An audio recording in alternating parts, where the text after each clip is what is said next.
Good evening, everyone, and welcome back to the St. Pete by Night Entertainment Network, where we play St. Petersburg by Night, a massive multiplayer 5th edition World of Darkness Chronicle set in the city of St. Petersburg, Florida. But it's Saturday, and we're not playing St. Pete by Night. In fact, it's After Dark, which is our behind-the-scenes program where we talk to movers and shakers in the World of Darkness. And tonight, we have a very, very important mover and shaker in my mind, because we are being joined tonight by Laura Tutu, a very huge star in the World of Darkness actual play scene, a award-winning actual play star, a content creator, a social media manager for a huge company in the World of Darkness and TTRPG atmosphere. Just lots and lots of accolades for this particular individual, and we're going to get into all of that very shortly. But while you're here, while you're kind of watching all of this, why not go follow St. Pete by Night on all of that social media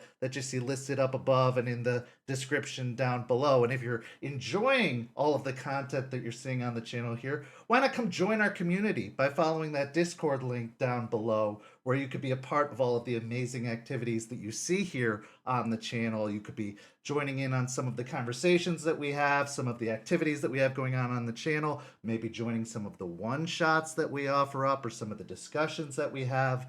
You could be a part of all of the crazy things we have going on at St. Pete by Night by becoming a part of that Discord, which you could do by following that link down below. But I'm not going to keep you waiting any longer. Let's go ahead and introduce our guest. Laura, say hi to our beloved community and introduce yourself, if you please. Oh, hi, family.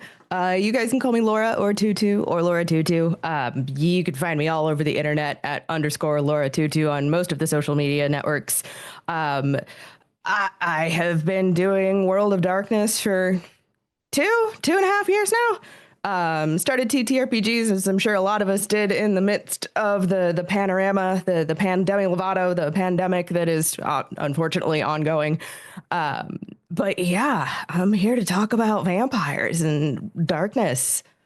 Well, I've got to say, like, in that time, in just that short period of time, you have made such a massive impression upon the World of Darkness. I've been doing the World of Darkness for a lot longer than I'd like to admit, probably since the 90s, which is saying something. But you, in just this 2.5 year span, have made such an impression, and such a good impression. And I mean that in the best possible way. As somebody who has seen this community go through some really good times and through some really bad times, I can say so positively that you have made such a good impact on the community, and you stand for such good things, and you bring such a good positive vibe to the community, and set such a good example for this new generation of players that are coming to a game that has gone through a lot of different changes over the years, a lot of different, shifts. And so, one, thank you for that. Thank you for introducing a whole new generation of players to this game, and for bringing such a good example and positivity to the game. But before we get into all that, let's talk about your first experiences coming into TTRPGs, getting introduced into TTRPGs. You said that it was through the panorama, through the pandemic. So how did that all start? How did that, when did they first kind of come into your atmosphere? When did you first hear about them? And Sure. Did you have any preconceived notions about them? And not World of Darkness specifically. We can talk about D&D or any TTRPGs. For sure. Actually, if I'm being completely honest, the first tabletop game that I got my hands on, way back in the day, I'm talking like early 2000s probably, was actually Vampire the Masquerade. However, it was one of those situations that could have very easily turned into I never want to see this game again. Wow. Okay. So, how you get a lot of horror stories about those storytellers or those DMs who seem to have a very particular way of dealing with femmes or femme presenting people at their tables.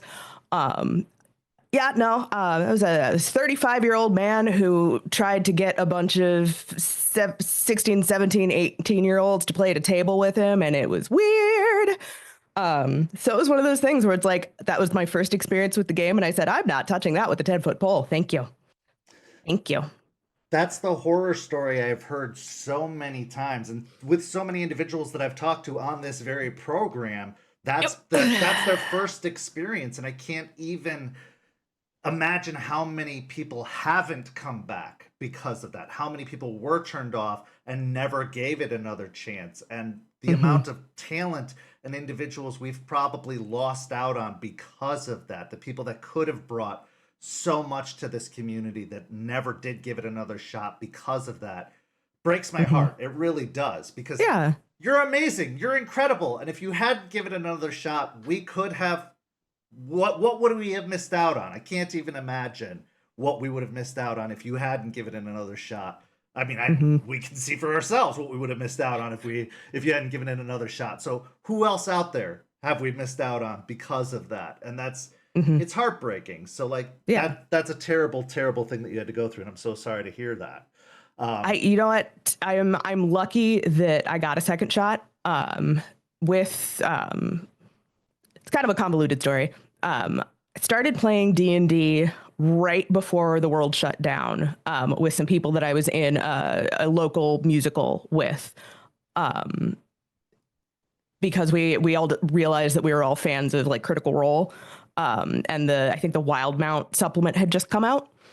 So we were gathering together. We were going to have this big in-person table, and suddenly we're doing everything virtually. And we're all stuck in the house for, they said it was, 2 weeks and we'll be back to normal, and let's see how that panned out. But in that time, we kept playing virtually. Somehow am I allowed to swear? Yes, go nuts. Somehow I managed to bumblefuck my way onto TikTok. And started delving into D&D TikTok, and somehow found my way to the vampire section of things, because I've always been kind of a vampire nerd in general, like not just the TTRPG, but like as folklore as a whole. It's one of my favorite things, because you can see how like society and literature and everything have changed and shifted depending on how the vampire lore comes out, and I love it. But yeah, and then somewhere along that line, I got linked in with the folks over at Queen's Court Games, which is where the All Night Society is, and that's kind of like my big main chronicle right now. And then at some point, Huddy grabbed my hand and said, "You're coming with me, kid," and the rest is history. Well, and what a great kind of transition into it. That's such a nice and comfortable and safe way to be transitioned back in. Like what a great transition back into the world of darkness, honestly. Like that's the best way to be brought back in, especially after such a terrible first experience. I'm so glad that you did have people to bring you back in the right way, because again, those opportunities are few and far between, and I'm glad that those are becoming more and more commonplace.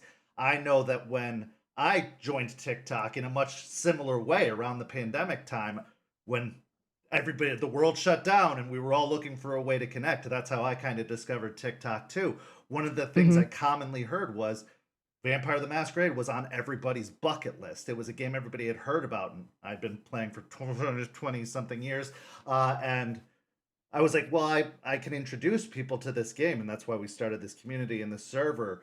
But I knew that there was this preconceived notion about the game, so creating a safe community and space to introduce people to it was very, very important.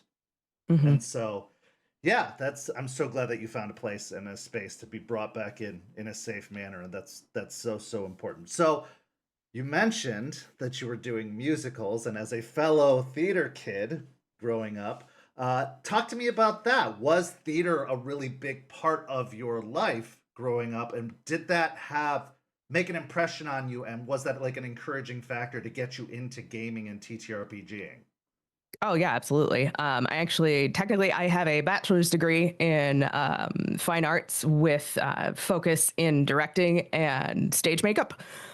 So like I did the whole thing. I paid a bunch of money for somebody to hand me a piece of paper that says, hey, you can technically professionally do theater. My day job, I work in finance, just by the by.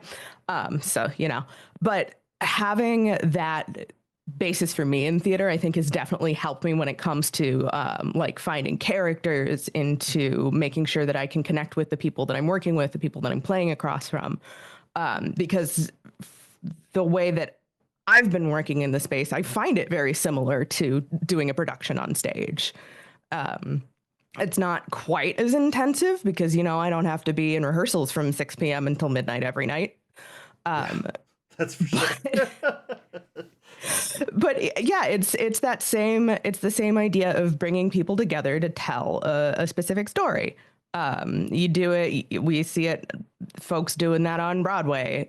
Like you've got all these stories under the lights and everything. You see folks doing it at their little regional theaters, their community theaters. And I think the thing that helped click me into TTRPGs was when I stopped thinking of it as a math game and started thinking of it as like an improv exercise. And this is coming from someone who, when I was studying theater, hated improv so much, hated it with my soul. That absolutely makes sense. Yeah, it is a big transition, but I think that TTRPGs allow for a safe space to kind of practice and be to experiment with improv, because improv in a theater setting can be very, very intimidating because it's an audience. It's a lot of people watching you. There's so much more pressure. But around a table, you're only doing it with 3 or 4 people, and everybody is in the situation. Everybody has to participate. Whereas in a theater setting, people are watching you. There's a lot more pressure, and not necessarily everybody's participating in the exercise at the same time. So Yeah. it makes sense. It totally makes sense that would feel a lot more comfortable in that setting. And so, yeah, that absolutely makes sense to me.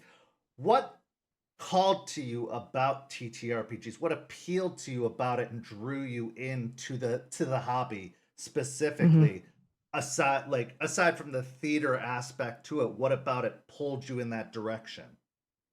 I mean, it's the idea that you get to live out all the cool stuff that you see in the movies. Like it's, if you're a D&D kid, it's you get to go in and be the hero and like sling around magic or swing around a big sword. You defeat the dragon, you defeat the BBEG. For me, for World of Darkness, it's trying to navigate your worst impulses, because time and time again, the refrain that we hear over and over is there are no happy endings in vampire. So how do you still tell a compelling story when you know at the end of the day that you're probably not going to get what you want, or if you do, it will come at a cost? That's true. And actually, that's one of my favorite things about World of Darkness is I do love, and I try to explain this to people coming from D&D into World of Darkness, is I try to explain that it isn't a game with no happy endings, that you are going into a tragedy, because I found that is one of the hardest mindset shifts in World of Darkness from D&D, is everybody thinks that they can have the same heroic story. But that we'll talk about that more later, but I do think that is one of my favorite appeals to it, is that you are playing a tragic story in the Mm-hmm. long run, but trying to live the normal life or trying to achieve the same kind of goals with that mindset is one of the fun challenges of it. But anyway, what about vampires specifically drew to you, and what clan was your first kind of favorite clan? I know it's hard to pick a favorite now because we talked about what's your favorite splat, and you said you can't choose a favorite amongst all your children, but like, what was the How first dare you? clan that called to you?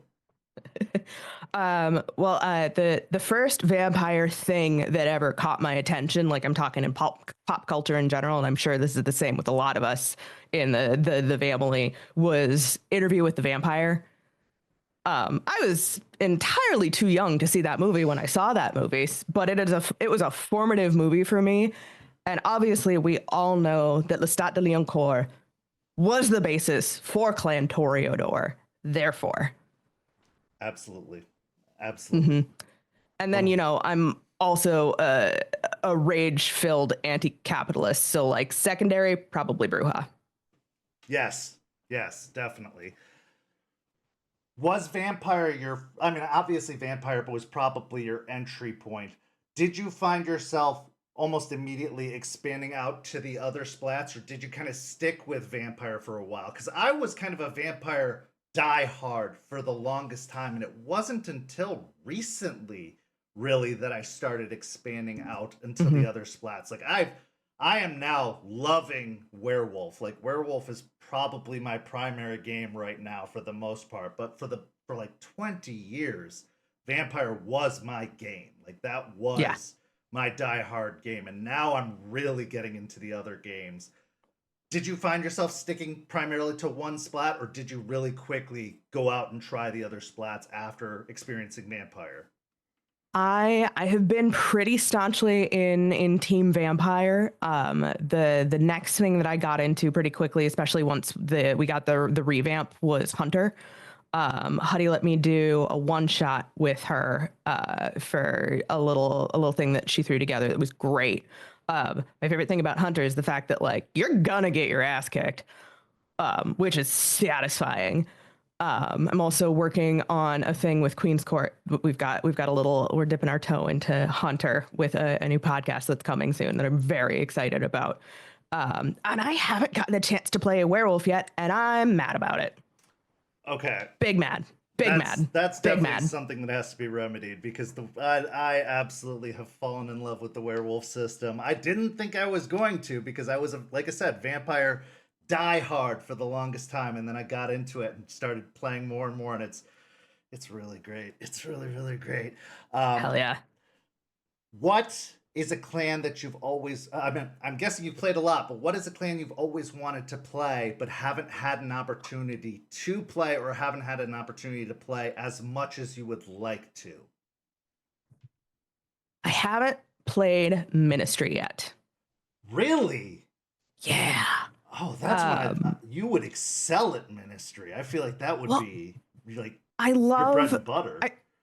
I feel like because with a lot of the presence heavy clans in particular, you run into, at least personally, like from what I have tried to do, I feel I'm afraid of like playing everything the same, because you've got kind of the similar vibe with, I think, Ministry, Toreador, and maybe a little bit La Sombra, depending on how you play them.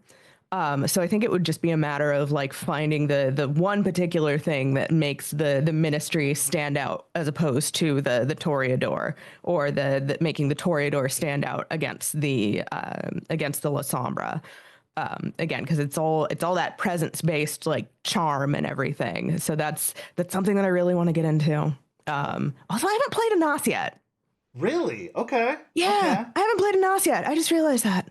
There are, Shit. yes, those are two, like, well, Nas being one of the core clans. That would Yeah. be an interesting. I'd love to see your perspective on a Nas, especially in like in a performance aspect, because one of the things I admire about you is how dedicated to your characters you get. And I see this in a lot of the streams you do. You really commit, especially in how much you like put into the effort of the way you want to appear on screen when you are doing the performances. Like you definitely put an effort into everything about your performance when you appear. Like the way you dress, the way you like appear on screen. You want to make sure that you are embodying your performance. And that is, it's admirable. It's really admirable because in other actual plays, I can see people who just show up. They're just showing up. You know what I mean? You really Hmm. do want to make sure they're getting everything out of it that they can get. And that really is an admirable quality. I think that makes the viewing experience so much better when people show up and they get something worth watching. And I think that's part of why you are an award winning performer. So let's talk about that a little bit because that is a huge accomplishment for having only been in the game 2.5 years. Amazing. Best VTM player at the Crit Awards. Tell me that story. How did that all come about? How did the nomination happen? I mean that's got to be an incredible story. Like let's talk about that. How did that all happen? I mean, it was one of those things. It's a community based award, so a lot of it is like showing people what you can do and being like, hey, if you've enjoyed my work, if you've enjoyed the characters that I've put forth, I'd appreciate your vote. So I did a lot of that, and it worked. My favorite thing about that whole category was the best VTM players. It was a bunch of BIPOC players, and that just made my little heart happy. So to be fair, if I hadn't won, I would have been happy seeing any of those faces on the screen, because nothing brings me more joy than watching fellow Black and POC folks in the space get their flowers, because it's so damn important. But yeah, it's one of those things that's really gratifying, because I like the thing that I find hardest about the actual play space is I know that we are all hustling and we are all trying to get our stuff out there, which means when we have people that we know who are also doing things, it's that I would love to watch this, but I have a stream, or I love to watch this, but I'm recording for something. So the fact that like enough people were willing and enjoyed the work that I put out just meant the world to me, honestly. Yeah, absolutely. It's got to be nice to get recognized, especially to that degree, to the point that winning an award. I mean, that is probably the best recognition you can get. It says that your peers do Still see you. weird. I can imagine. I can Weird. imagine it is. But that does say something, especially again, so early on in your career. We're talking 2023. That's pretty early on to be receiving that kind of recognition. But it also speaks to your talent, and it speaks to the commitment to your art and to your craft, and that's incredible. So, what are you working on currently? What are some projects that you're working on now? Because you've still got All Night Society, you've still got Queen's Hmm. Court Games, you've got the Hmm. Shadows over Baldur's Gate like series that was going on. Like you've got a lot of projects. I see your name popping up left and right and center. Like you are busy, busy, busy all the Yeah. time. How do you Yeah. keep it all going? How do you keep it all straight? Like how do you keep all these balls in the air? The Google Calendar.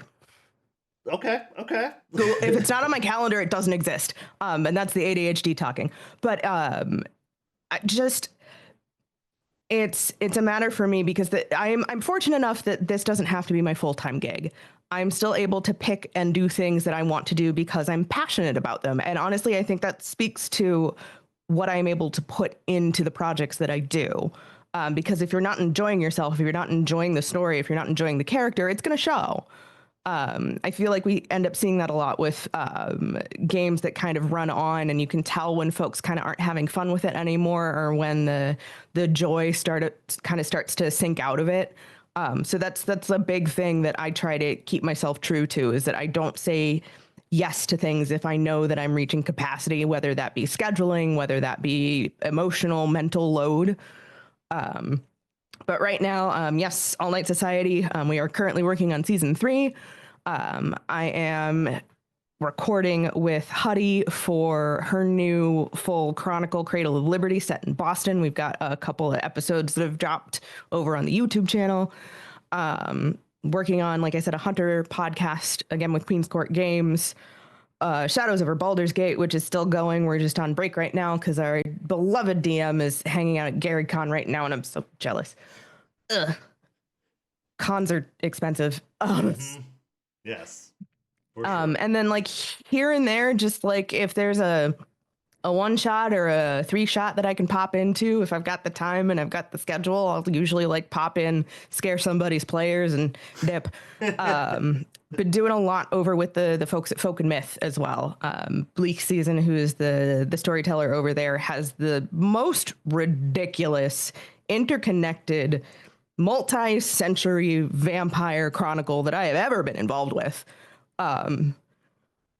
Like quite literally, his timeline started with a Dark Ages game that I was in, and I'm playing another different character in.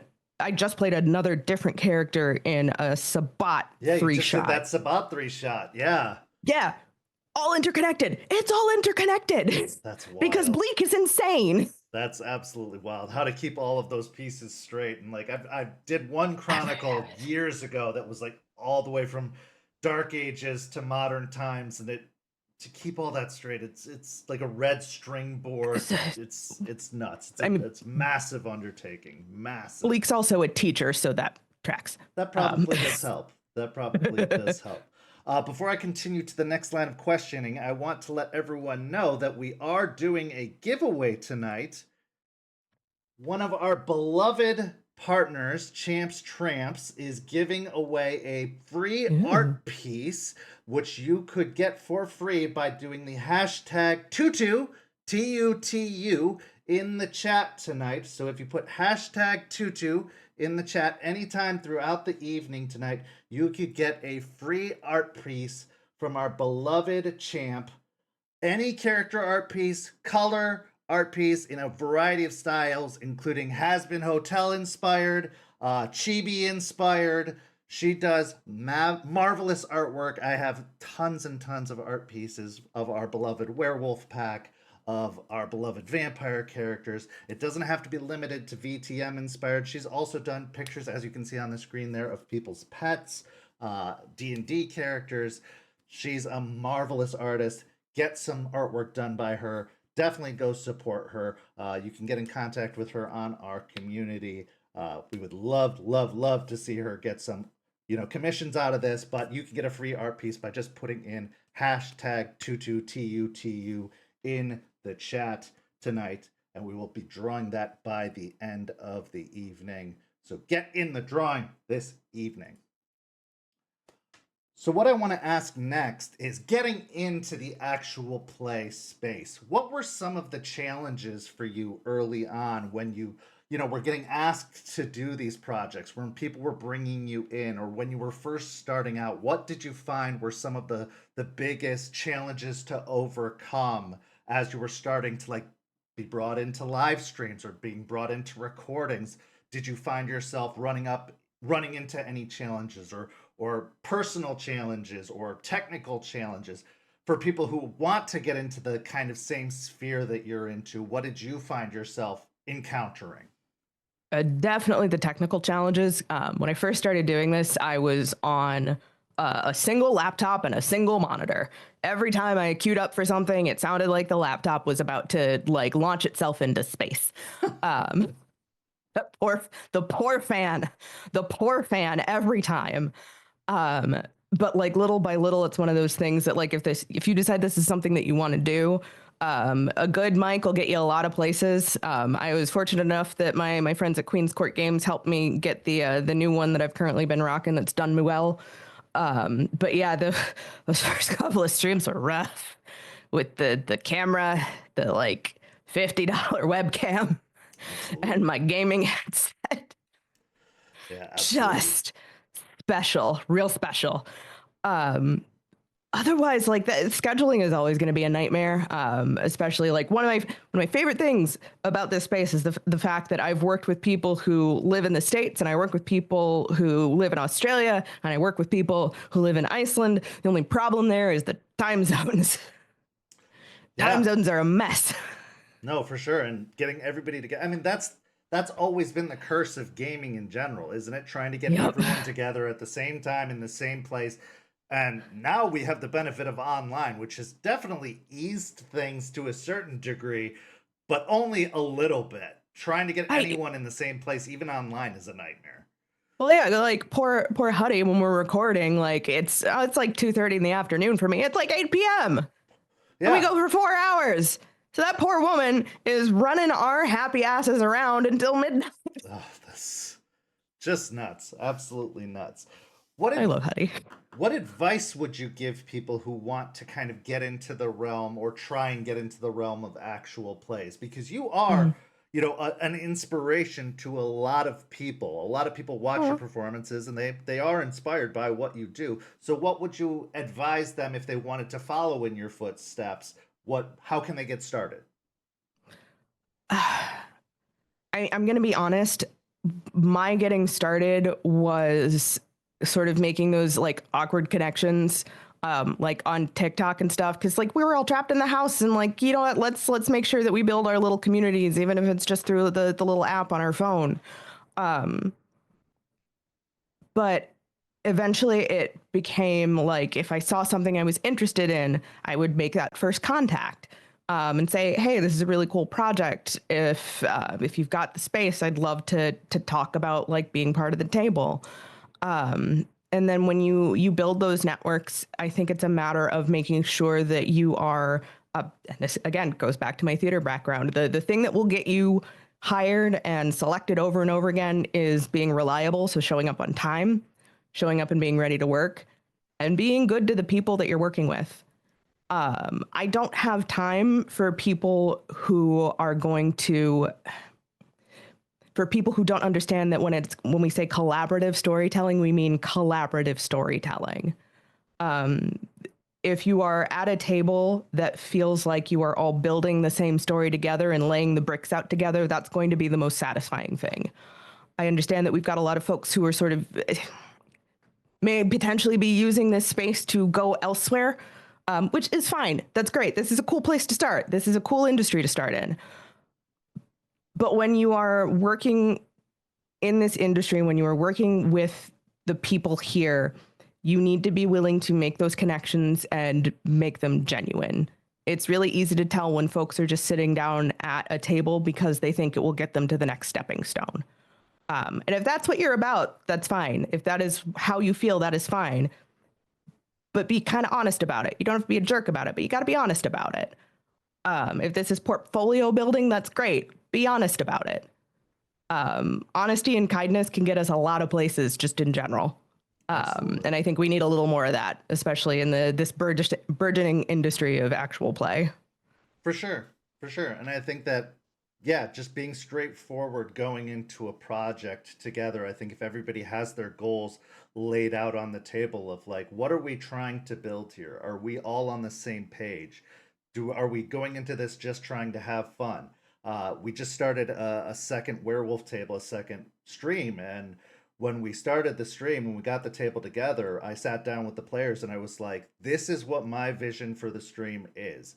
Does it match up with what all of you want to do? Because if you don't, that's fine, but then it's going to change the way I'm approaching what we're doing here. Like, if we're not all on the same page, I'm not going to put this level of effort into it if we're not all going to be putting in the same level of effort. And I think it's really important to be very, very transparent about all of that stuff, because you don't want people going at different paces, because that's where you get that like frustration amongst people, or that resentment amongst people when you see, oh, well, this person's giving less effort, or this person is being very selfish with their, their screen time, or whatever the case is. If you're just straight up of like, I'm just trying to get ahead, I want to get my face out there, then you can say like, okay, that's what they're in it for. We need to be aware of that. We need to be, is that somebody I want to play with? Is that somebody I want? And going into it versus getting surprised. Yeah. Also, if you go into a table and you ask about safety tools and safety protocols and you get scoffed at, don't sit at that table. No, absolutely not. Session 0 for me is non-negotiable. Yeah. That's not something that I'm willing to bypass, especially when you're doing World of Darkness. Because of the subject matter, and in general, this goes for any horror game, the more you are able to trust the people that you're at the table with, the darker you can get. And that's kind of what we're here for. So you need to be able to have that trust and have those guide rails, because it'll help you dive down into the dark and it'll help you get back out safely. Yeah. So let's talk more about that, about safety tools, because safety tools, in my mind, were a very new thing that I only discovered in the pandemic, actually, funny enough.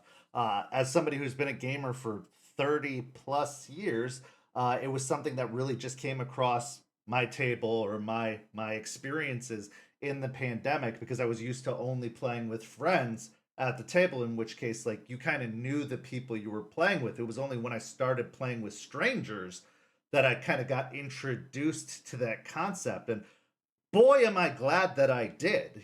Boy, am I glad that these things existed. And especially in a game or a setting like World of Darkness, has it ever become so much more profound and important. So to an audience that might not be familiar with the concept of safety tools, to people who might be watching this and might not know so much more about it, from a voice as experienced as yours, or as familiar as yours, can you kind of explain why they're so important, or what people should be on the lookout for, or maybe even what they are. Yeah. I mean, safety tools, it's a basic way to make sure that when you are playing at a table, when you are playing, whether that be Vampire the Masquerade, Werewolf, even D&D, if there is subject matter that you don't feel comfortable exploring, if there are things that you perhaps don't want to involve your character in, that's the best way to make sure that everybody at the table is on the same page with that. As I said, it's especially important with anything based out of horror, anything based in those darker aspects of play, to make sure that everybody understands where the one of the phrases that's used a lot are lines and veils. So a line would be, I absolutely do not feel comfortable touching on this subject. A veil would be, we can discuss it, but a veil can become a line at any time. It's a matter of making sure that everybody at the table is aware of what their boundaries are and understanding that those boundaries can change at any time. And as with real life, consent is mandatory and can be withdrawn at any time. It can be as simple as using the stoplight system. So, for example, if you're I'm going to keep it simple. Say somebody like doesn't want to talk about cheeseburgers and the DM starts talking about like the construction of a cheeseburger in a really graphic way. You can throw up a red card, or say red, or type red in your chat. And if you are with a trustworthy table, gameplay will stop. You can stop, you walk away, you talk about what happened, and if it's comfortable, you move forward. Yellow would be, hey, we're getting close to my line here. Can we dial it back a little bit? Again, if you are at a safe and trustworthy table, the storyteller, the GM will know to kind of move it forward. You don't have to linger on this. Green would be, you know what, we're good. Let's keep it going. And at the end of the day, it is all about communication. You need to be able to communicate and trust the people that you're working with. And that goes with just about anything, whether it's actual play or theater.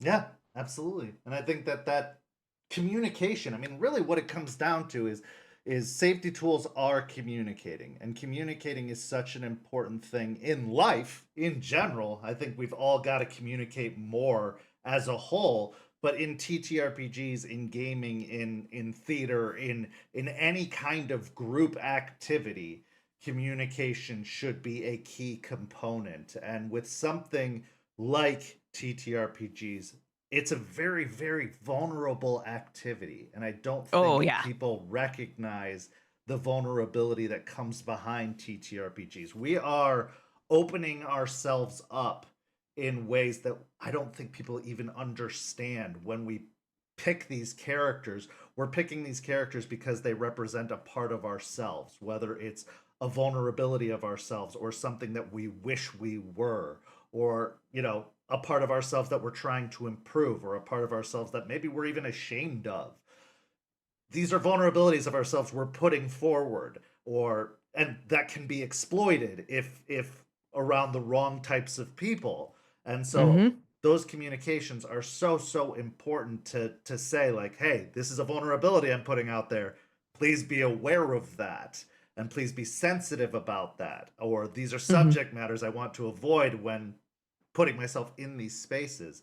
So I'm Exactly. so glad that these things have become more openly talked about, and that we aren't going into these spaces just kind of unaware or unwilling to discuss these things. I think it's so important. Another thing I want to talk about, and you talk about it on your website, is representation. I have always appreciated World of Darkness because I think it's a game that has always encouraged representation. Have they always done it well? No, I will say that.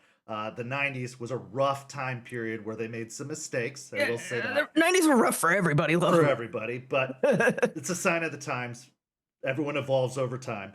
But they always did kind of push the boundaries. They were a counterculture game. They tried to always push the boundaries of society by trying to represent parts of society that weren't always on the surface. You know, they tried to get into Mm-hmm. counterculture elements. And I really liked that about the game. They tried to get into the gritty, dirty parts that people didn't want to talk about, that weren't always openly accessible. And I like that is something that still continues to this very day. how do you feel that World of Darkness provides representation, and do you think they're doing a good job of continuing to present representation going forward? Um, I will say, just as a caveat, I am one person. I am a singular black woman, singular black femme. So my word is not law. We are not a monolith. But in general, I always feel like folks can do better. Always. There is always the possibility for improvement.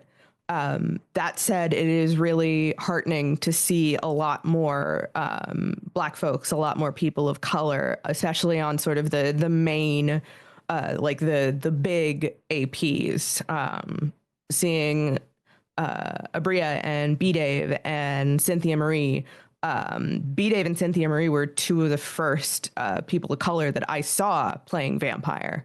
Eric Aishi, again, one of the first people of color I saw playing vampire. So just knowing that that space is available and open is great. And I know personally, Huddy has been doing her damnedest to make sure that the community that she is in charge of is a space where people like me will be welcome. Huddy doesn't put up with foolishness. And I think that's a strong part of it. If you are willing to make the space safe for people who are willing to do harm, then you don't actually have a safe space. Absolutely. If you make the space safe for lambs and wolves, you don't have a safe space for the lambs. Right. 100%. 100%. And even, I mean, even in the material too. And I think that's one of the great things about it too. Cause like one of your favorite characters is Kevin Jackson, the Prince of Chicago. Yeah. And in Chicago by Night, you know, the most powerful character, or one of the most powerful characters, is a BIPOC character. And I think that's a fantastic thing that World of Darkness is doing, is they are trying to show representation in their setting. Like they really do a really solid job of representing all elements in their setting. They don't whitewash their settings. They could do better, yeah. Of course. Everybody can. We like you said, I couldn't have put it better myself. Everyone can always be seeking to improve, always seeking to do better. But I do like that when they write setting books, and I hope they do more because I loved the setting books of their older editions. Oh, yeah. But I do like that they do try to always really flesh out their settings. And even in their core books and in their rule books, they are putting all elements in there. They are giving a full scope and view of every possible perspective, as much as possible that they can. Yeah. And keep doing more. That's all I can say to them, is just keep going, keep pushing, keep doing more. But well, and that's something I appreciate them. Yeah. Yeah. Well, and I especially love, because I believe Chicago by Night got a revamp a while back, because there was an original Chicago folio like way back when. PKJ was kind of rough. It was one of those things where it's like, that is the stereotype, friends. Yes. But then we had the spectacular Chris Spivey come in and write through a lot for PKJ, which is like, I love Chris Spivey. I'm just gonna real quick, if you haven't checked out Harlem Unbound, Chris Spivey wrote a supplement for Call of Cthulhu based out of the Harlem Renaissance.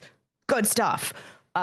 So when I realized that was the person who had written through for PKJ in the Chicago by Night revamp, I was happy as a clam, because Chris does amazing things with taking the history that we know, and giving us the perspective of the Black community, which is how we got Harlem Unbound, which is how we got Haunted West, which is his like Weird West supplement.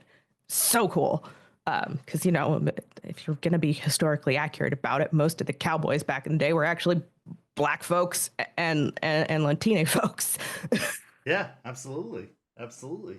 What is on your must read or like must check out list, because that's actually a very interesting supplement that I haven't even heard of. So what are some other It's things? so good. I believe it. I completely believe it. What are some other You're gonna things like that it. you would recommend to people? Because that's on my list now. What are some other things? Because yeah, I haven't heard of everything. I mean, there are so many things out there. What are some other things you'd recommend that people check out? I mean, if you're a horror buff, Cult Divinity Lost. Now that's gonna get dark, kids. Cult is messed up. But if you're into stuff like Hellraiser, that is totally gonna be your vibe. Just dark, gnarly horror, which I had to like sort of dip my toe into over at Queen's Court, because it's one of those things that I initially like, I'm not going to touch this. I don't even like horror that much. But, you know, I had a wonderful storyteller, Aaron, who is also the storyteller for the All Night Society, who is a stickler for those safety protocols, does not fuck around. Will not fuck around when it comes to keeping people at his table safe, which is how we are able to explore such dark and horrific themes. Oh God, what else? What else? Vaesen. I love Vaesen. I love me a good like industrial revolution fantasy nonsense. Think like League of Extraordinary Gentlemen, kind of the vibe. Okay. I know that movie is terrible. I still love it. That movie is trash. It's delightful. It's one of those Good movies trash. you're either gonna It's love good or trash. you're gonna hate, and it's not about quality. It's just how it hits you. It either hits you Am great I or Am I entertained? That's Yes. all I care about. Right. I don't have to, it doesn't, is it going to change the world? No. Am I That's it. having a good time? Yes. That's it. That's exactly it. Couldn't say it better myself. You either love it or you hate it. That's it. And then Court of Blades is another one that I love from a couple of Drakes. I love the Drakes. The Drakes are wonderful. It's basically Blades in the Dark, but if you took that and dropped it into like Casanova, but like the Casanova with Heath Ledger. So you get to be this swashbuckling, like pirate adjacent. Oh, it's a good time. So Blades in the Dark, Vaesen, and then Cult Divinity Lost are the three that I love right now. So I'm curious, because we talked about this a little bit offline. Have you ever thought about dabbling in storytelling? Because you do a lot of playing, but you say that you think it's funny that a lot of people think you're a storyteller. Would you ever think about dipping your toes in the storytelling pool? And based off of your reaction, it doesn't seem that that's something you're necessarily interested in. Ken, if I'm gonna storytell, that means I gotta write it, and I don't want to write it. I don't wanna. I've got an idea and it's percolating, but then I have to write it, and then I have to be in charge, and I don't want to. Hey, I don't want to be in charge. Improv. You don't have to write anything. I don't write anything. All my scripts, I haven't written a single thing. Don't tell me that. You're supposed to tell me it's fine, Kent. Or you can. I mean, you could. I wrote everything. It's fine. It happens so easy. It takes no time at all.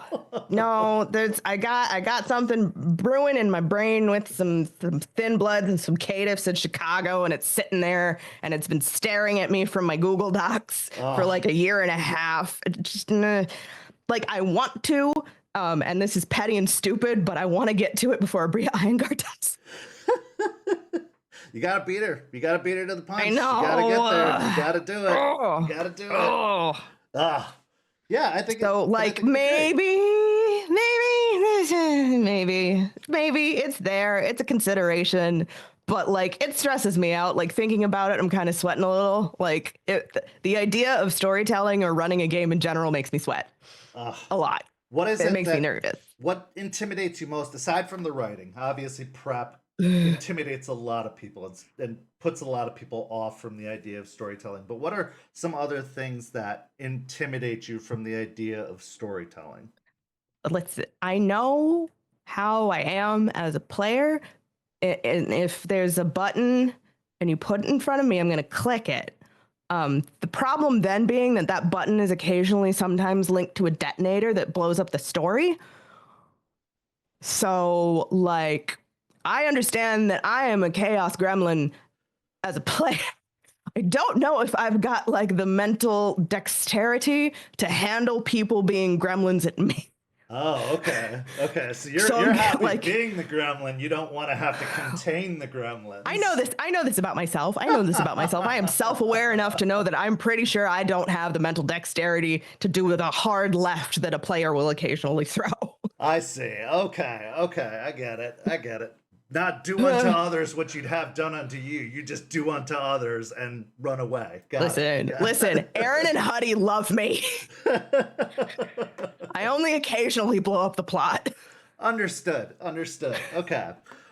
What of the we're going to take a hard right here. What of the splats that exist have you not had an opportunity to try but want to? Because the world of darkness is vast. Let's be honest. There's so much. many. Why is there a mummy? Why is there a mummy? I is there a mummy? refuse to acknowledge the Why is there a existence mummy? of mummy.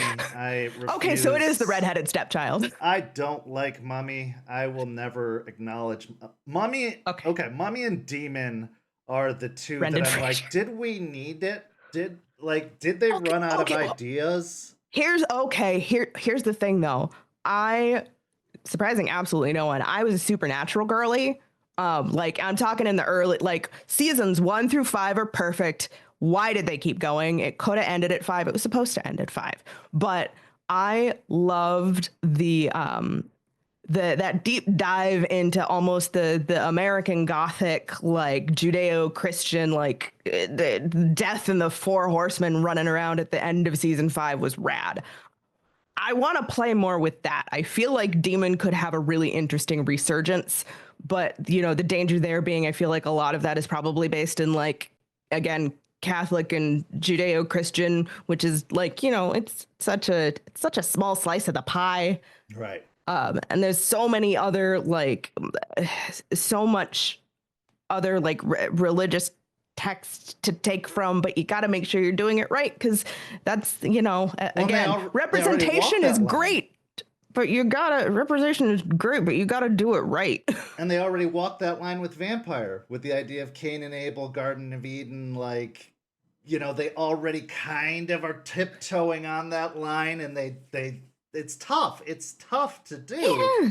It's a really dangerous game they play already. And then if you introduce, you're right, you introduce demon, where do you go from there? Like, it's what kind of demons do you want to bring in? How do you want it represented? And also, I feel like it's, how much power do you want to bring into this world? Mage already breaks the boundaries for me in so many ways. Mage is so weird. So crazy. Mage is weird. I am intrigued, but like surface level, the fact that if you accidentally like sling something the wrong way, you'll break the universe. Like, guys, what the hell?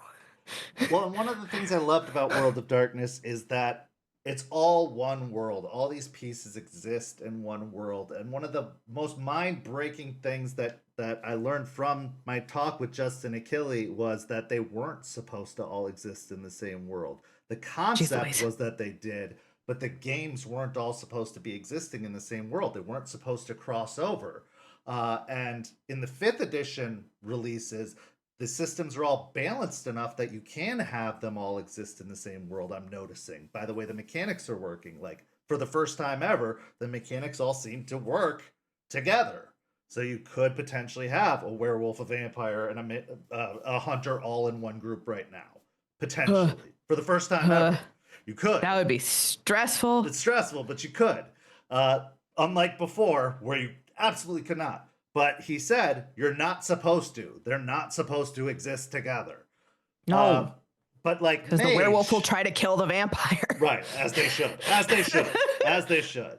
But Mage just throws all that out the window, man. Like, Mage just is, it's crazy. So the concept of demon, what in the world? Like, how? Also changelings. But Changeling is apparently balls to the wall weird, and that kind of, it's almost enough to make me want to try it, just because I just want to see what the deal is. I just want to know what's going on. Yeah. So yeah, so that's the question. Which of the many, many, many, many, many splats out there do you want to try most that you have not had the opportunity to? Honestly, like I feel as much as I look at Mage and go like, what the fuck is going on in here? Like that's probably the next one that I would want to like dive into. Okay, okay. Well, you may get your opportunity sooner rather than later based off of the way it seems things are trending. But that's kind of what I want to ask you next is you see the way that World of Darkness has been working with this 5th edition trend, the way they've been releasing things, the supplements that they've been releasing. They've gone an interesting direction. They released Vampire. Obviously, they were going to release Vampire. Vampire's been their baby, their pillar of all times. Vampire, Werewolf, Mage, those are their 3 pillars that they build everything on, and then everything else kind of decorates it. But they released Hunter second, which was an interesting choice, then Werewolf. What do you think's coming next?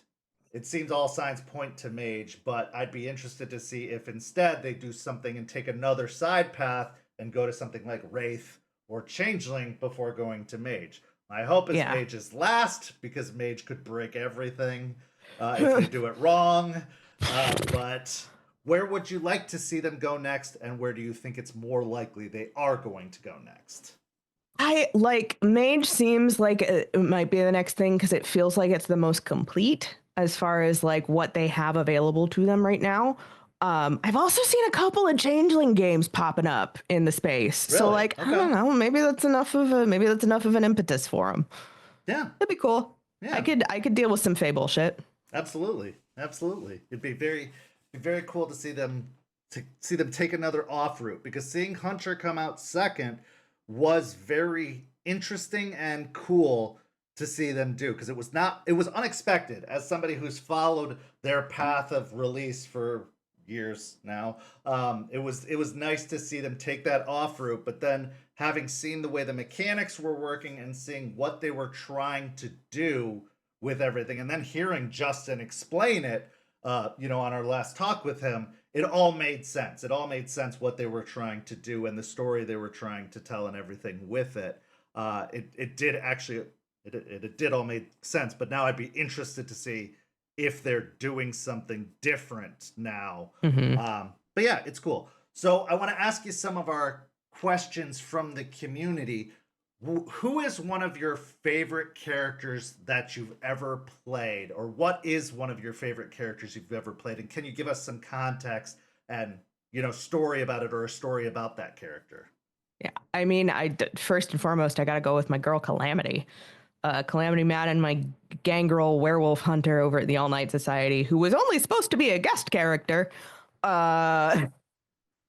Quite literally, Aaron and V got in touch with me because the coterie was about to have to deal with a werewolf problem just north of O'Hare.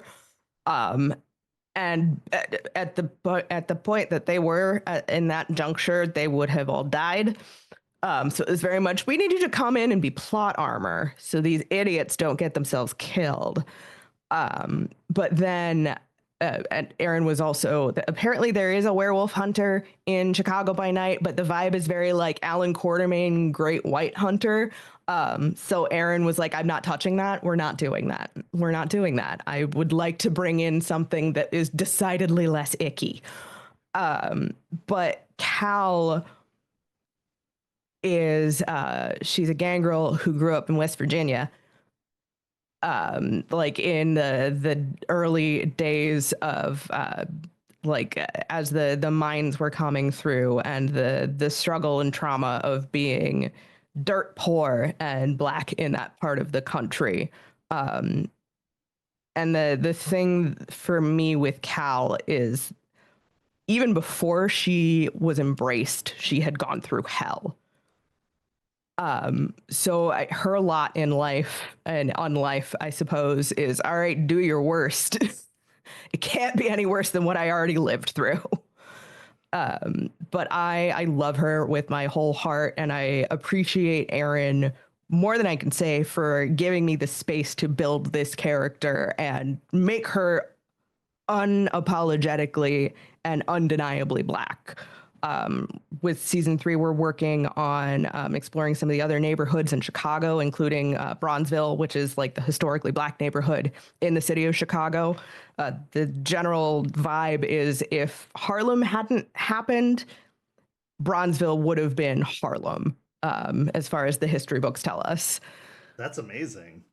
But taking the horror and trauma of being black and poor in America pre-Jim Crow, in the midst of Jim Crow, and building a character out of that has been so incredibly gratifying for me. Oh, that's so cool. If people wanted to catch up on the episodes in anticipation of season 3, where could they go to do that? For sure. The All Night Society can be found on Spotify. All of our current episodes are available, or if you're more of a YouTube person, we've got everything on the YouTube as well for Queen's Court Games. Perfect. Do you identify more with the Camarilla, Anarchs, or Sabbat? Oh, that's hard. Oh, that's real. Like, here's the thing. I have, obviously, as an anti-capitalist piece of shit, I have problems with the Camarilla, because the cam is all about keeping the boot on the neck. Anarchs, however, I understand their desire for freedom and liberation, but once they achieve the liberation, they don't know what to do with it. So 9 times out of 10, they just kind of circle back into Camarilla Light. Absolutely. The Sabbat are monsters. None of them get it right. None of them get it right. Let's be honest. They're all wrong. But Sabbat is a blast to play because you can kind of just lean into the worst impulses. Masquerade who? We don't care. Which is kind of fun and satisfying in its own right. I don't know, like... Cami Chronicles have a very particular flavor to them. It's more of that like political intrigue, political thriller shit, which is a lot of fun. But like, if you're gonna throw me into something, like if me, Laura, had to jump into the world of darkness, you're probably gonna throw me a leather jacket and dump me with the Anarchs. That makes sense. What got well, here, let's see. What has been your favorite role play scene to date? If you had to pick a couple, if you can't pick one, I understand, but if you had to pick a couple. Here's my problem. The problem that I have with actual play is the same problem that I used to have when I was doing theater, in that the minute I am done with a show, it all flies out of my brain. I get that. I totally get that. But if I had to pick something, there was a really wonderful moment with Calamity and the new baby Bruja of Chicago's favorite coterie. We were hunting down Jason fucking Newberry because he'd been, spoilers, he'd been buried in the underwater aqueducts of Chicago. There's a lot of shit down there, by the way, guys. If you want to see something cool, look up like the underground water system in the city of Chicago. It's wild. It's also why Aaron wouldn't let us take the folkloric bane for not being able to cross running water, because we'd never go anywhere. You can get anywhere. Yeah. But Newberry, in spite of being in torpor, is still a very, very old, very, very powerful Malkavian. So he was noodling around in the coteries' brains for their worst memories. And there was just a really beautiful moment because the baby Bruja had literally been turned like maybe a month ago. And it was traumatic and awful, as is with a lot of fresh vampires, because he was literally bitten and thrown into a container with some poor hapless woman who he then murdered, because that's how your first feeding goes. So it was this really beautiful, like sad, heartbreaking moment of this older vampire trying to comfort her new coterie mate, who is still struggling with the fact that he has become a monster. And he still has it in his head that this strength and power that he has can be used to help people, except for the part where the beast is always going to get what it wants at the end of the day. I love that. That's I love the transitioning someone into what they truly are, like having that come to terms. And I think that's one of the best stories in the World of Darkness atmosphere. And again, this is one of the things that they talked about in the interview, was that transition was the story that they wanted to tell, was with this 5th edition, was That was the story, was becoming the vampire was the story they wanted to tell. They didn't want to tell the story of the elder vampires. They didn't want to tell the story of the court. They wanted to tell the story of the struggle of the younger vampires. That's the story they wanted to tell, of coming from behind, of being the ones down in the shit trying to deal with this transition. That's what they wanted. That's what they wanted people focusing on. They didn't want them focusing on meta plot. They didn't want them focusing on all of that. They wanted to start meta plot. from Fuck. there. Yeah. So Meta plot will give me a headache. that's an amazing. Yeah, that's an amazing story. I've got one more. Yeah. I've got one more. The last couple of things that we released for Tans were sort of interstitiary bits with like past instances of the coterie mates. So I got to show what Calamity's relationship with her sire was like. Once again, being a supernatural girly, you can very easily see that my inspiration for Calamity Madden was Dean motherfucking Winchester.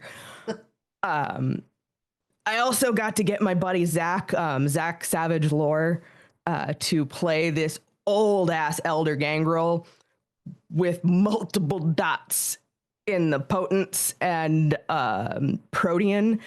That shit's nasty. Oh my god, yeah. Yeah. Did you know that an elder gangrel can inspire frenzy in humans? Yes, yeah, with the higher level, yeah. Yep, we did that. It was one of those things where like Aaron and Zach were talking, and Aaron was really like, all right, so Zach, would you like to be able to pull all of the blood out of someone's body in one go, or turn them to frenzy and set them on their friends? Amazing. Oh, it was gnarly. It was truly monstrous and horrible, but like damn good storytelling. Damn good. What do you feel have been steps forward made in diversity among the gaming and or VTM world? And what steps do you feel are still needed or want to see from these spaces? I mean, it's good to see more black and brown faces on the screens. It's great to see like even all black, all POC tables. Every once in a while, we still get those promotional posters that it's just a slew of white folks. And I think the thing that I hope people are willing to do is to sit down and look at their casting choices. And I understand, I do not care guys, I don't care what you do at your home game. I really don't. I don't care what you do at your home game. But if you are taking this and you are giving it out to the general public as a product, you need to have consideration for the diversity at your table. And we can always tell when you're just throwing a brown face on there because you don't want to get yelled at on the internet. Absolutely. So do your due diligence. If you're having trouble finding black and brown people, maybe consider why that is. Do a little soul searching, think about it, have a moment, sit in your discomfort, and then do the work. Yeah. But yeah, it's great. It's great to see more black and brown faces, and the trend just needs to continue, and it needs to continue in a way that remains respectful without being tokenizing, because we can always tell when you're just pulling us onto your channel because you need a brown face. Well said. Also, you're going to have better stories with a diverse table. Like I keep bringing, hi, Aaron, you're probably here somewhere. Aaron keeps saying that, like, I'm a white dude from the Midwest. There are only so many stories that a white dude from the Midwest could tell. If you want diverse and engaging stories, you want a diverse and engaging table. It's really that simple. You're going to get different perspectives. You're going to get different angles to the same story, and that's going to make it something that people want to watch and engage. So I have a question to that regard then. What's a good way to invite those perspectives into a community? Because like I always say, like, the St. Pete community, the doors are always open. Anybody can come join, anybody can come be a part of this. But it's kind of one of those, like, it's one voice among a chorus of voices. Everybody's got communities. There's too many games to count. There's too many opportunities to be a part of. Is there a way to really appeal specifically? Because I don't want it to feel like it's a token situation. I don't want it to feel the way you're describing. Like, how is there something you would suggest in that regard? Because it does want to be an opening and welcoming situation. Hmm. It doesn't want to seem or come off anything other than that. So how would you suggest making that approach right? Like, what did Huddy do right? What did, the people that made you feel welcome do right Hmm. versus the people that put you off do wrong? It's so when Aaron V came to me, they were upfront about the fact that like we want to make sure that the stories that we are telling are as diverse as possible. And I think that's what you want to focus on. You need to be honest with the fact, like, do you want to tell more diverse, more engaging stories? And is that why you're bringing me in? Or are you bringing me in because you want to look like you're being diverse? It is, you have to have the want, the desire to tell those more diverse and engaging stories. You have to want to be able to look at these different perspectives and see what other people can bring to your tables, and be honest about that. It's like, this is what we're trying to do. This is what we want to do. And then it's sticking to that. Okay, okay. That's excellent advice. When it comes to supporting diversity in game design and creators, who do you recommend? The question asker was familiar with Coyote and Crow games, but it's Mm-hmm. harder to find companies in the development side that are dedicated to making sure that there is representation from development to production. Yeah, I am sorry to say that I haven't done a lot of work on the development side of things. But I love, again, I'm going to go back to Chris Spivey, his studio, Darker Hue Studio, is wonderful. Like I said, they've got Harlem Unbound and Haunted West, which take those historical aspects, so like the Wild West and the Call of Cthulhu world, and put them through the lens of Black and brown folks who were historically living in those time periods. I love a couple of Drakes. They have such a wonderful stretch and breadth of all sorts of different games. Like I said, Court of Blades is really interesting. There is a game that they have called Hedge that is so cool. It's Fey bullshit, Amazing. but again, they aren't specifically like culturally related, but when I've talked to them and from what they have put out, they want to make as many people feel comfortable in their games as possible. So it's, from what I've dealt with and what I have seen from them, it's not limiting. But again, unfortunately, I am not super into the development end of things because that means I'd have to write shit, and I don't want to do that. That's fair. That's fair. I don't want to do that. You don't want to write. I totally I don't want to understand. write. I don't want to write, Ed. I don't write. I get it. I don't. I improvise everything. I get it. I get it. You're a part of the Queen's Court Games team, as you've mentioned. What has helped build and keep the community going? I mean, I'm gonna be honest. I came in like partway through the All Night Society, so they were already like established and doing their thing. But they have their Discord, and you'll see the folks who are on the production end of thing like actively engaging with the community. It's having a comfortable and welcoming and safe space for the people who enjoy your stuff to like talk about the stuff and talk about other things. Like there's a whole channel on our damn Discord where people just post pictures of their pets. So it's giving people space to enjoy the thing that you want them to enjoy. So like we have space for folks to talk about tans. We have space for folks to talk about the one shots and the other mischief that we put out. And again, it's about making sure that your space is genuine and safe and a place for people to come and gather and talk about the things that they love. So you are also the social media manager for Queen's Court Games and a Mm-hmm. content creator. What is the secret to crafting the perfect social media post? Because Bro, bro, if I knew that, do you think I'd be working in finance right now? Okay, but what are some things that you try to consider when you are making content? Because like you Uh, make some pretty really well constructed videos and posts. I have seen the Queen's Court stuff come across my page, and it is always really good looking and well done. And I've seen your videos come across my page, and they are well done. Your posts are always well worded or well constructed. So, what do you consider when going into creating a post? Because people, I think that's one of the things that I've seen people struggle with is promoting their stuff. I think mhm. people have a hard time promoting their streams, promoting their products, Yeah. promoting themselves, promoting like they have actual plays, but they don't know how to promote them. And so therefore they don't get the views they're looking for and they get frustrated and they give up. Like Yeah. how can they promote themselves better? Cuz you are First, very first and successful. foremost, first and foremost, don't kill the part of you that is cringe. Kill the part of you that cringes. You are literally putting yourself on the internet for people to view and perceive.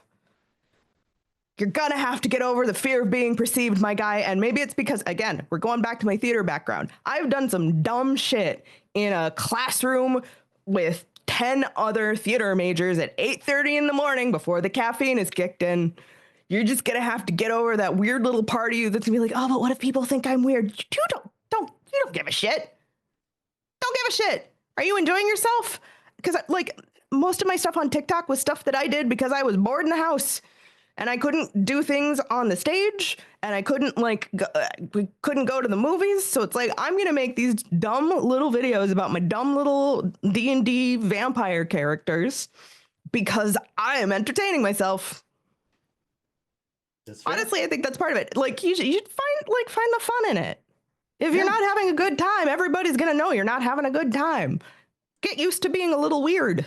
We're playing pretend on the internet, guys. Well, and We are playing pretend on the internet. Come on.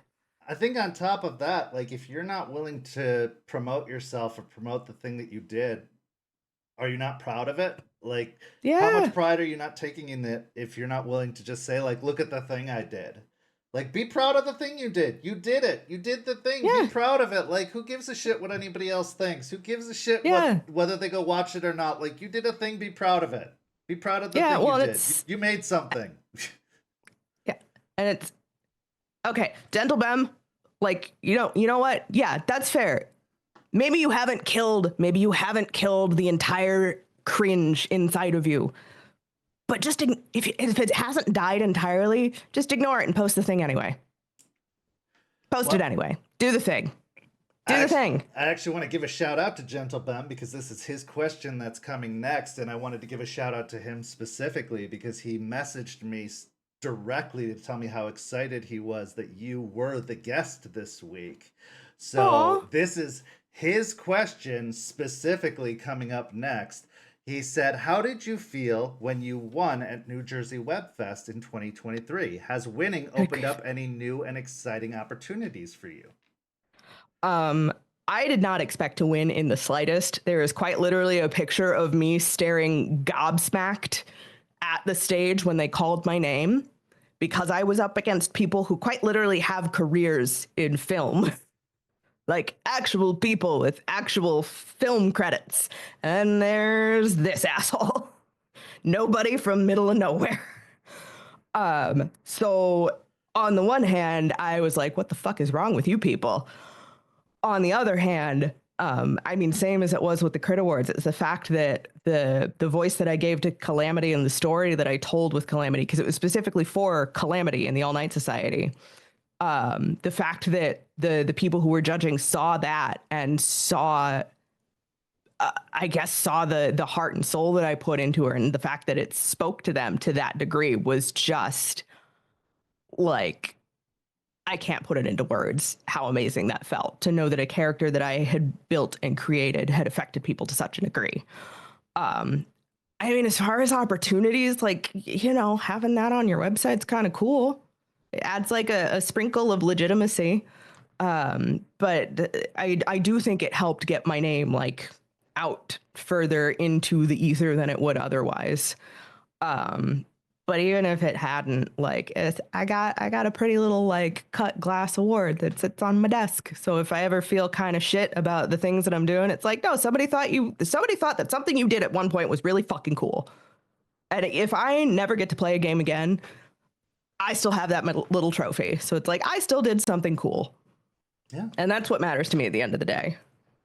Yeah, you got the recognition of your peers, like we were talking about earlier with the crit awards and everything. Like, how amazing is it? I mean, at the end of the day, really all you have to take is pride in yourself. If you take pride in yourself and the work you did, like that's really all that matters. But to get that extra recognition from your peers, like that's so incredible. That's so cool. And what an Which, awesome which thing to receive. again, not even necessarily my peers, because they all have film credits. I got fuck off. I'm just here. Well, you do have an IMDb page now. I saw that in my research of you. You do have an IMDb page. I forgot about that. I have a legit IMDb page. That's weird as hell. Oh my god. You do. You have an IMDb page.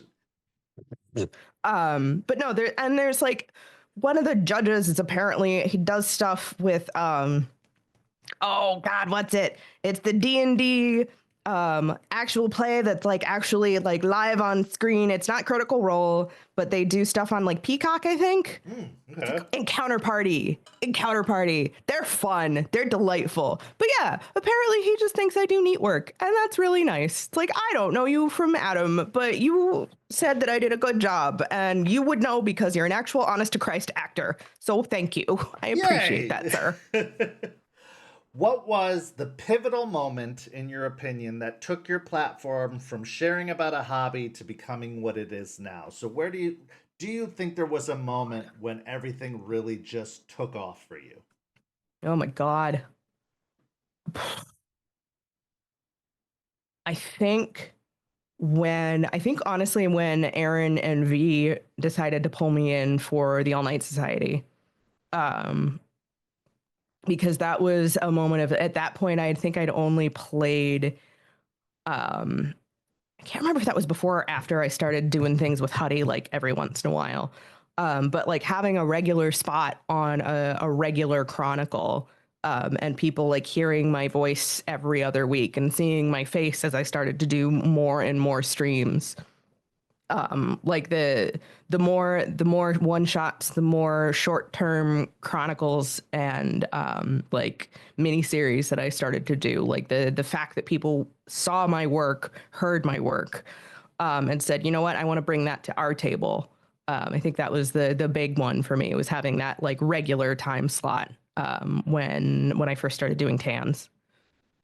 That's amazing. I mean, yeah, all it takes is just someone to give you an opportunity, a shot, and just put your face out there and have fun. Just make something that you enjoy doing and do it for long enough and consistently. Like, and then it just goes from there. And I think that's such a cool opportunity. Who is a character from lore, or a character that you've always wanted to play or you would love an opportunity to play?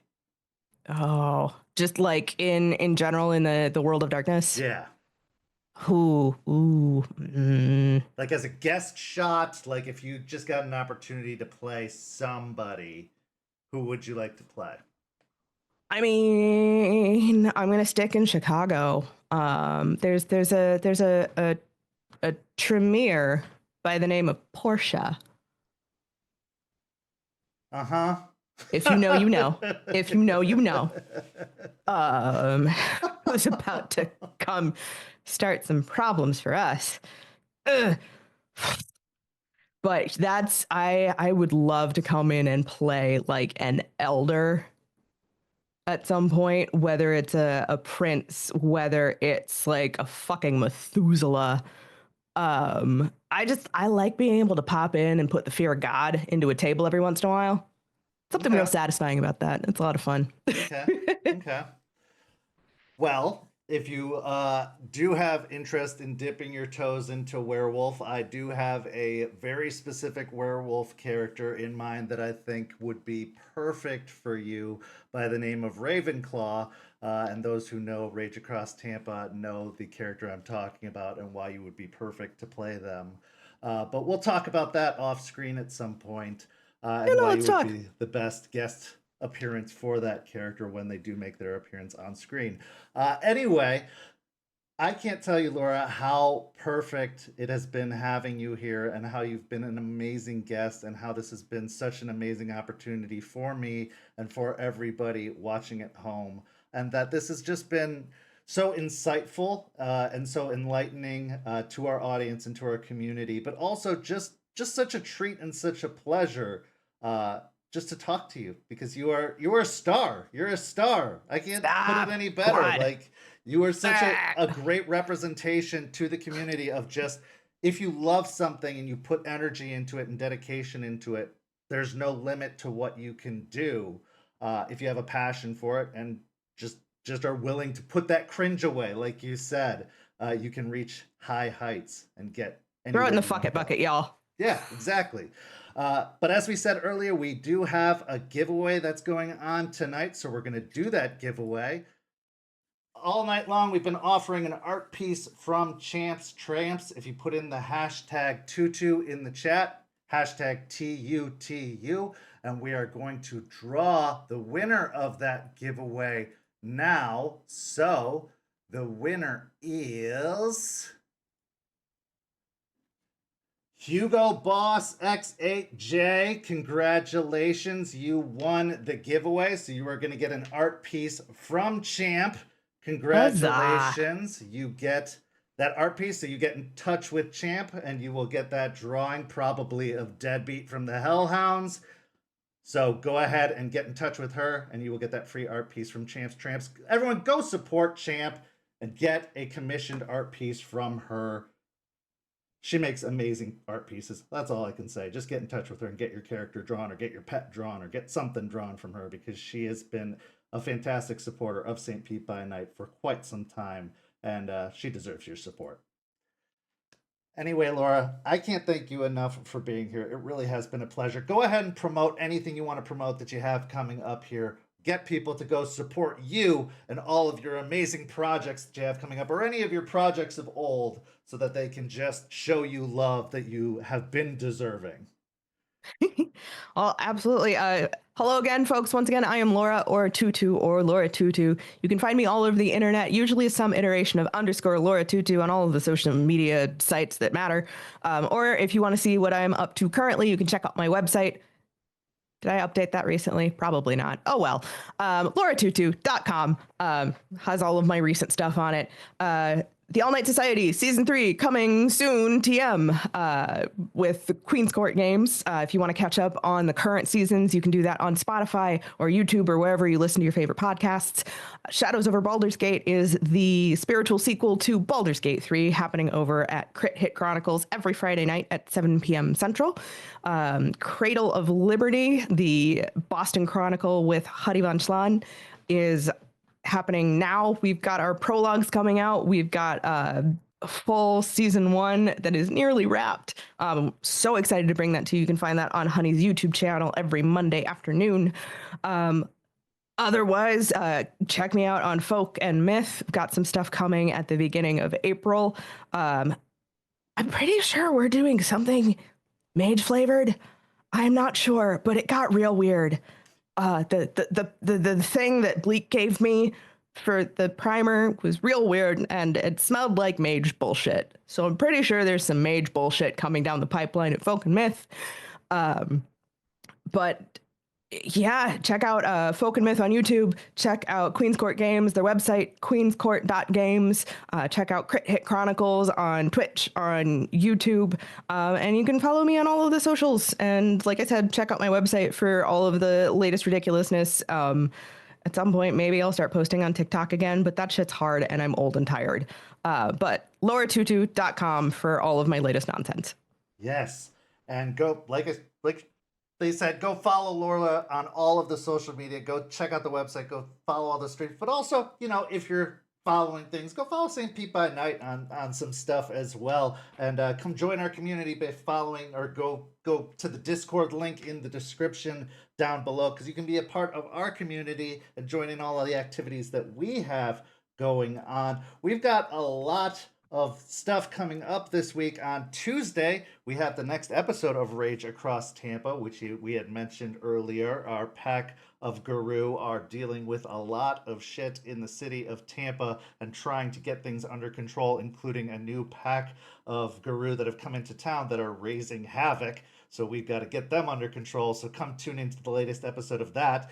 Then on Friday, the episode of Hellhounds, that new pack that is causing trouble, over on YouTube. You can go check that out. So we've got lots of content coming your way. So stay tuned to everything St. Pete by Night by just following this channel and following over on YouTube. Just follow all the things. But for Laura, I'm Kent. Thank you so much for watching, and we'll see you next time. Have a lovely evening, everyone. Good night. Bye, y'all.